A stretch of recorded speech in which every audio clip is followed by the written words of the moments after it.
Good morning, everyone. Today's distinguished keynote speakers, Professor Pladen and Professor Pachori. One is international, one is national, but the national one has international repute and international has a national repute.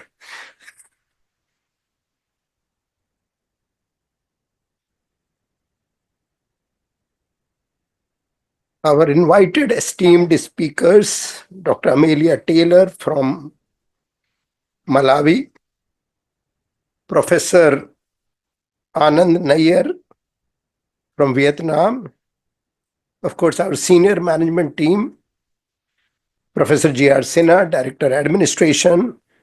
Of course, we have a special guest, Madam Nandini, our Board of Management member, our deans, HODs, teaching and non-teaching staffs.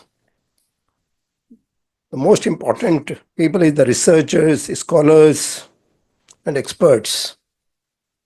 And my dear students, ladies and gentlemen, once again, a good morning to every one of you.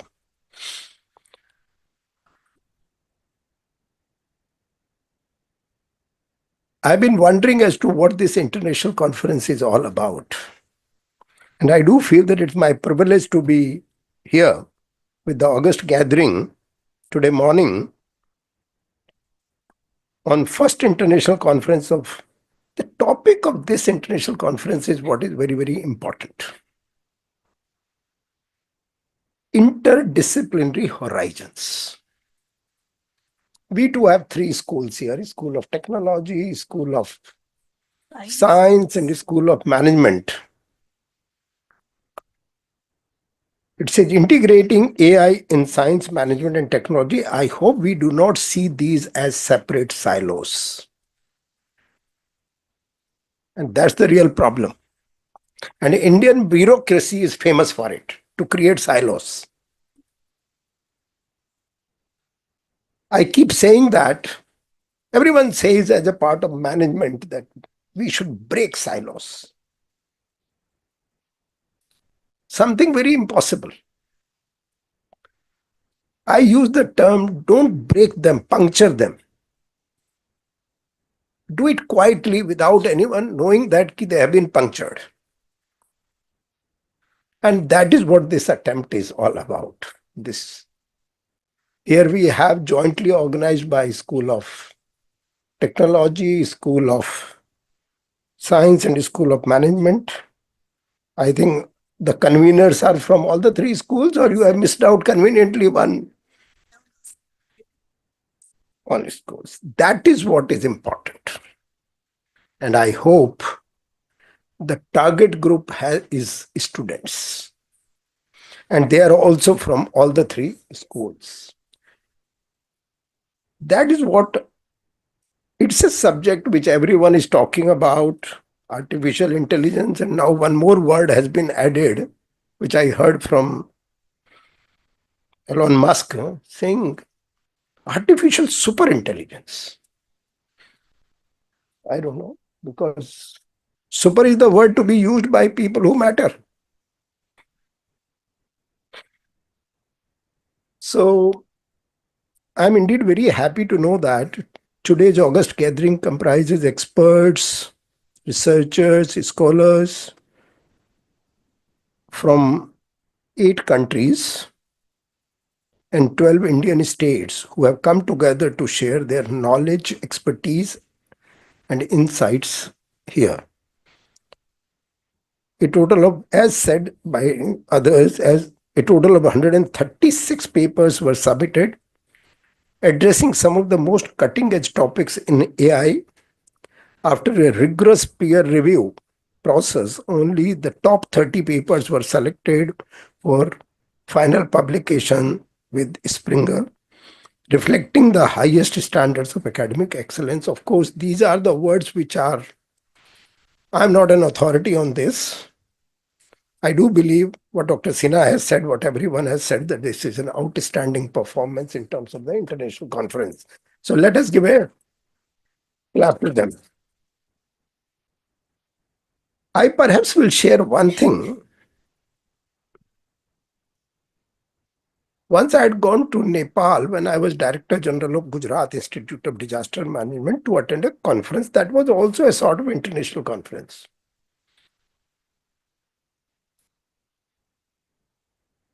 And there, one session was on papers. And we had one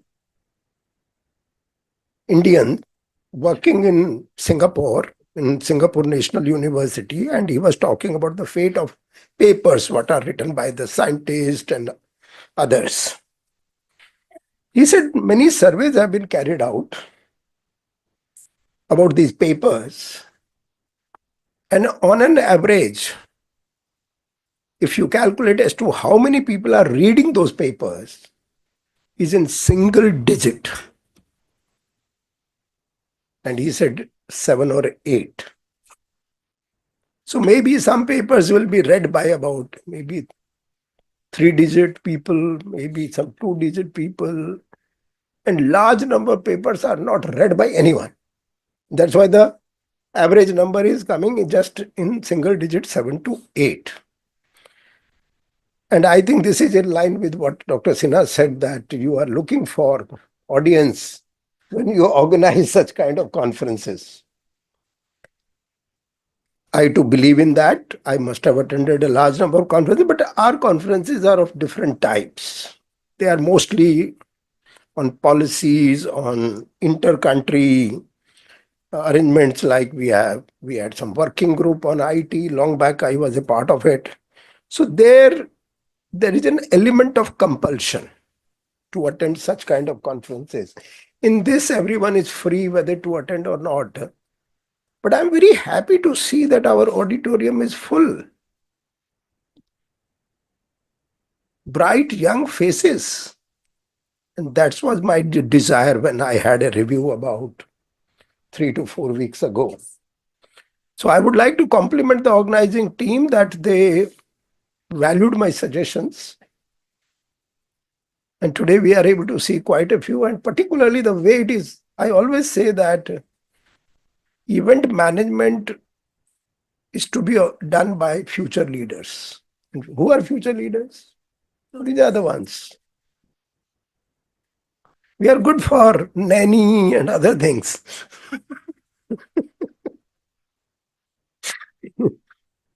And they do it beautifully. Of course, they also did one thing when they showed me an invitation where some foreign face was there. I said, are we in some other country or in GSFC University, India? I'm sure, kudos, you have changed and you have selected a very beautiful place which depicts India. That's great. I'm sure you must be working very hard. These are not easily doable. And I need to learn how to find such beautiful faces. So I have been in industries for a reasonably long time, despite being a bureaucrat. We have been talking about Industry 4.0. We are also talking about Education 4.0. We are in the habit of talking something new. Now I heard somewhere Industry 5.0 and Education 5.0. God knows what these things are. But what I believe is that whether it is 4.0 or 1.0 or 10.0, what is important is that things should work on the field. I was managing director of this company which has promoted this university about 17 years ago. I was the managing director here. What matters is the real outcome. Of course, and at the heart is definitely technology. There is no element of doubt on that. That's why I also went for engineering. When I was just 17 years old. So the industrial revolution is being now headed by artificial intelligence, Internet of Things, robotics, blockchain, big data into industrial processes, and now superintelligence, as Mr. Elon Musk says. So, what we need to learn is that what is it and how can we make our systems better, more efficient, more rewarding, more outcome. That is more important. And AI has its own set of challenges. Anything which is very rapid will pose more number of challenges. It's natural. So we need to be very, very careful while we are going for artificial intelligence and its application to various fields. And it's an issue where continuous learning is a must. Education 4.0 has to match with these kind of developments which are taking place. And we need to develop interdisciplinary learning, which is very important. That means we need to need to be open. And that's why puncturing should be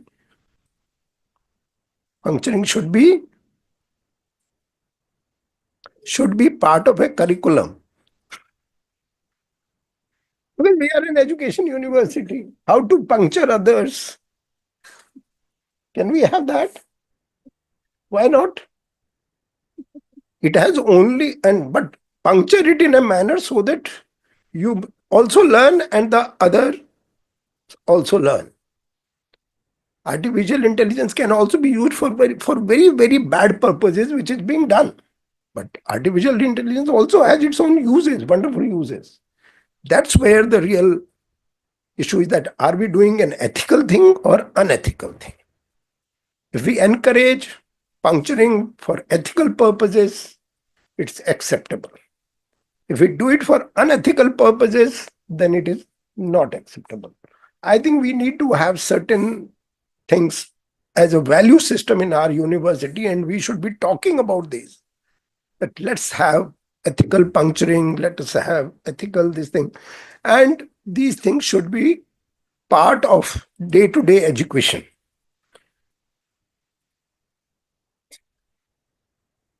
I don't know much about AI as such, because I am of 1979 vintage. I did my engineering in 79, just 45 years ago. And thereafter, things have been changing. We were talking about integrated circuits, computers, which were of room-sized. Today, perhaps they are on, here is the computer like this. So things have changed. And we need to go on changing and facing these challenges. A little mention about our university.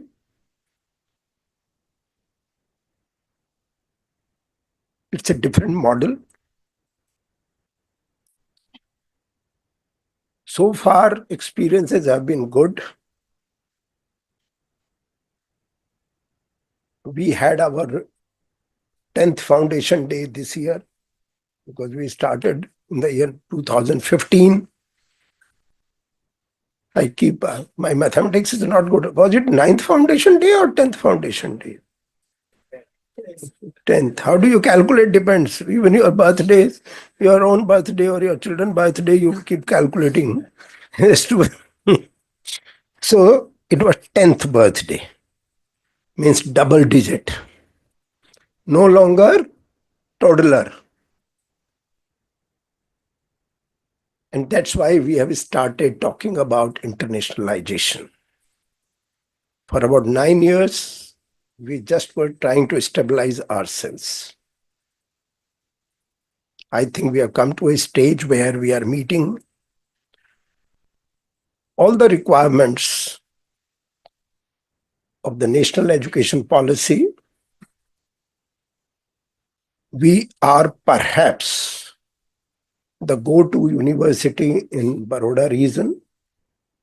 in the central Gujarat.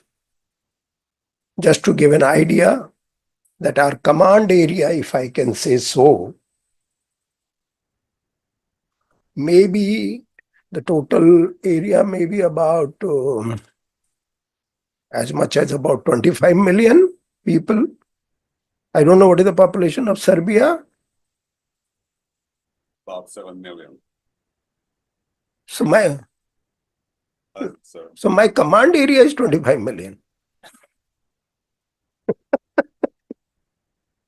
Command area, if I just look at the map, Gujarat is about now 70 million, around 70 million, because the recent census has not been done, so which is normally done once in 10 years. So 21 census is still due, but my feeling is that it was used to be around 65 million about many years ago. So we must be now about 70 million. Out of 70 million, 25 million is in this area where we have the reach. And largely, gradually, we have established ourselves as go-to place in this area in private sector. I don't want to challenge her because she is from a government system.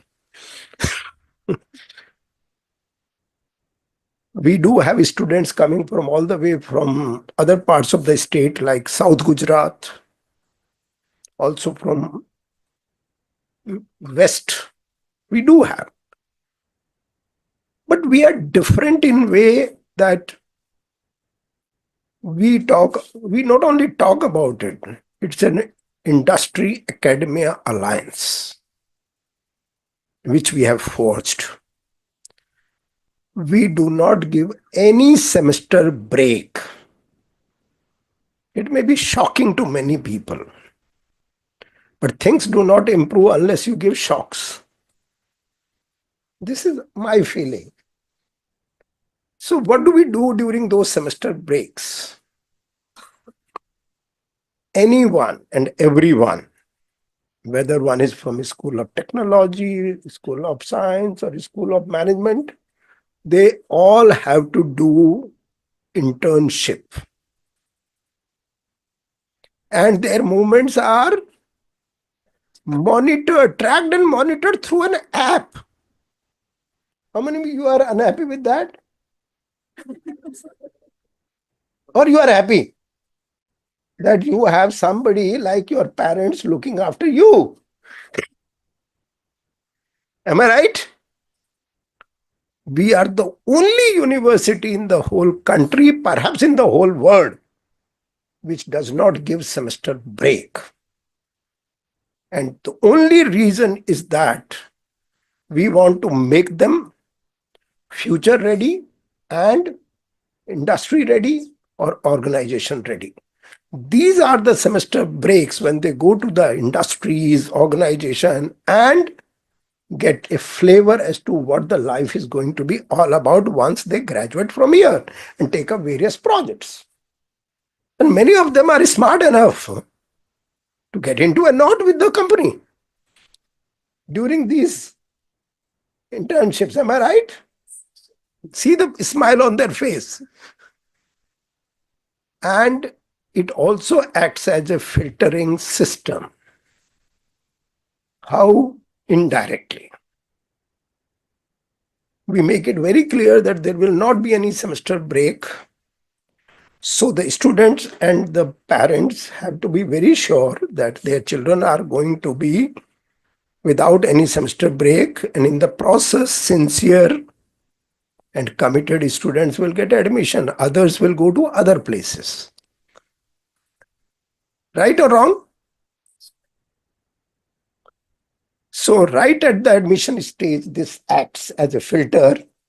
Thereafter, we see to it that, and that's why the placement, we don't have any issues. We have an edge over other students. And of course, we believe in participative management. Lead should be taken by the students, and which perhaps you can see today. And they are managing it much better than what we could have managed. So kudos to all of you. Of course, I need to express my gratitude to the organizing team of Dr. Sanjukta Bose Goswami, Dr. Janvi Bansal, Dr. Priya Goyal, Madam Swati Saxena, and of course the team led by our Vice Chancellor and Provost, Professor G.R. Sinha. I found the technical papers very interesting. Most of it was going over my head. That will go further over. But what I would say is that many interesting things are there. I would suggest, I don't know whether you are having online virtual participation. Let us request everyone, every student through, and I know that it's not an easy task. We have what is called as performance monitoring unit. We have telecallers. We have broadcasting system. We have many things to do. Keep saying that. Please don't miss this opportunity.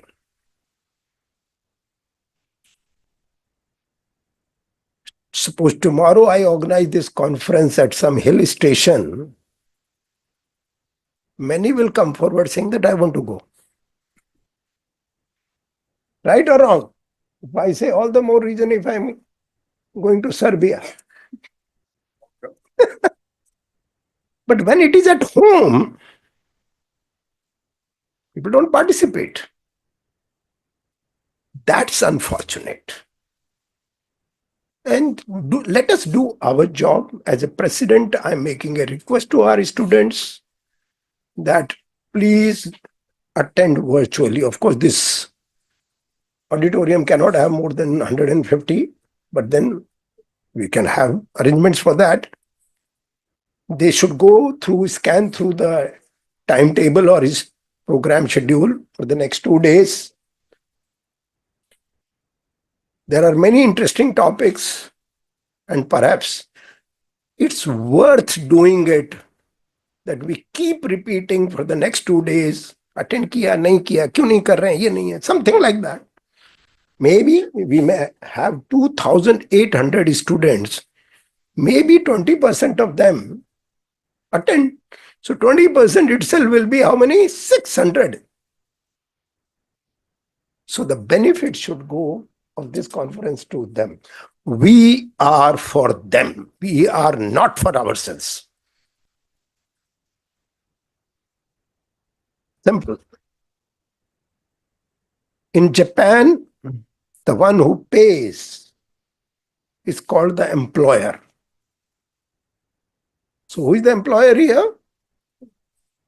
Students. Simple. There's nothing wrong in it. I hope tomorrow I am not expected to submit a report to them. Just in a lighter vein. I do believe that every one of us will be wiser at the end. And I also believe that our esteemed guests, dignitaries, will take out time to visit some of the worth-seeing places. We have a Statue of Unity, which is the tallest statue in the world. I think it's about 60 miles away from here, about 100 kilometers. Road is not bad. It's good. And I hope our team will take care of them. And my best wishes, I wish the conference a grand success. We are late by about 25 minutes. Thank you. Thank you very much.